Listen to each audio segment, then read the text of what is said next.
तवा मी गरम करायला ठेवला आहे, थोडंसं बटर लावलं आहे. ब्रेडचा पिझ्झा बनवतो आहे. मी ब्राऊन ब्रेड घेतला आहे, भाजून घेऊया. मग त्याच्यावर टॉपिंग घालूया. हे मीडियम हीटवरती ठेवलेले आपण एकदा उलटून घेऊया. दुसऱ्या साईडला पण बटर लावूया. तर आपण पिझ्झा सॉस लावणार आहे. ब्रेड पिझ्झाच्या टॉपिंगमध्ये आपण कांदा, टोमॅटो बी काढलेलं आहे, शिमला मिरची, हे मक्याचे दाणे घेतले आणि चीज लागणार.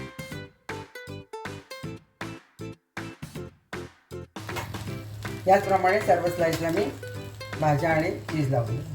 मी आता हे झाकून ठेवलेलं आहे पिझ्झा. 2 मिनटात हे चीज मेल्ट झालेलं आहे. आता आपला पिझ्झा तयार.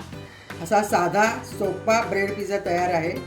करून बघा, तुम्हाला आवडेलच. आवडलं तर लाईक करा, शेअर करा आणि माझ्या चॅनलला सबस्क्राईब करा.